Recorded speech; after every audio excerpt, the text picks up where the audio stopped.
They say money can buy almost anything. But in the early hours of April 10th, 1912, when the Titanic slipped beneath the freezing waters of the North Atlantic, money could not buy survival. In fact, some of the richest and most powerful men in the world went down with the ship, their fortunes powerless against physics, human error, and the arrogance of an age that believed progress had conquered nature. They had wealth that could move markets and shape governments. Yet in those few disparate hours, what mattered was not gold, nor stocks, nor estates, but space in a lifeboat, and most of them never got one. Let's begin with John Jacob Astor IV. At 47 years old, Astor was one of the wealthiest men alive. His fortune, from real estate and hotels, was worth billions in today's money. He was on the Titanic for his honeymoon. Astor could have tried to force his way into a lifeboat, but eyewitnesses recalled him helping his pregnant wife into one and then stepping back, resigned. He asked if he could join her, but the crew refused. Wealth, power, status, none of it mattered. He was last seen smoking a cigarette on the deck, moments before the ocean claimed him. Then there was Benjamin Guggenheim, heir to a massive mining fortune. When the reality of the sinking became clear, he and his valet changed into their finest evening clothes. He reportedly told the steward, "We've dressed up in our best and are prepared to go down like gentlemen." His mistress survived in a lifeboat. Dith not. His death was symbolic of an old-world idea that dignity, even at the cost of life, defined a man's legacy. Another powerful figure aboard was Isidor Straus, owner of Macy's department store. He and his wife Ida were offered seats on lifeboats. She refused to leave him.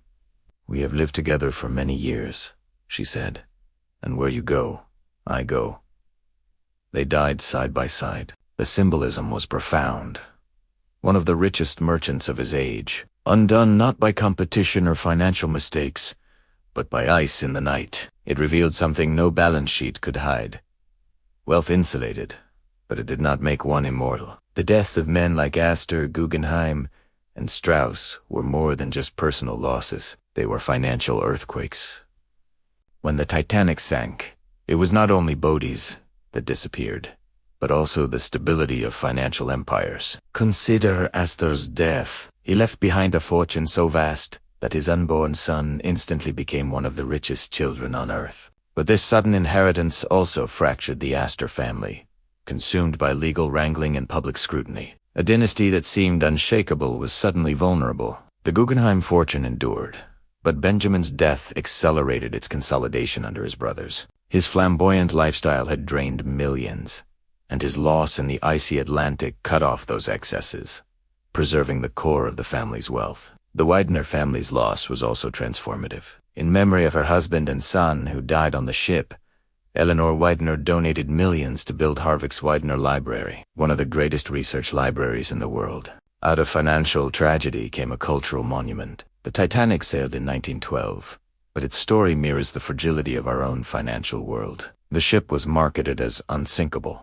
just as markets are often treated as invincible. Investors in 2008 were told that housing prices could never fall. Crypto advocates in 2021 insisted Bitcoin could never crash. Each time, society believed the system had transcended risk. Each time, reality proved otherwise. The iceberg always comes. The Titanic also illustrates another timeless truth. Wealth concentration does not guarantee survival. Today, billionaires build underground bunkers and dream of escaping to Mars. But history suggests that no matter how much money you have, the system you rely on can fail you. Just as Astor's billions couldn't secure him a place in a lifeboat, modern fortunes may prove useless in the face of systemic collapse. But here lies the paradox. While money cannot prevent catastrophe, it determines who suffers first and who suffers least. On the Titanic, third-class passengers were locked behind gates and given lower survival odds. Their poverty was a sentence. Today, financial inequality plays the same role in any global crisis. So what do we learn from the Titanic? First, that wealth must never blind us to risk. Confidence in the unsinkable is always dangerous. Second, that fortunes are fragile and no dynasty is immune to sudden change. And third, that survival in a crisis depends less on status and more on preparation and clear-eyed decisions. Economic history is not abstract. It is the blueprint of human folly and resilience. The Titanic was one ship, one night, one iceberg, but it is also every economic bubble, every global crisis, and every collapse of overconfidence. The men who died did not take their money with them. Their wealth was transferred and and that is the truth of money itself.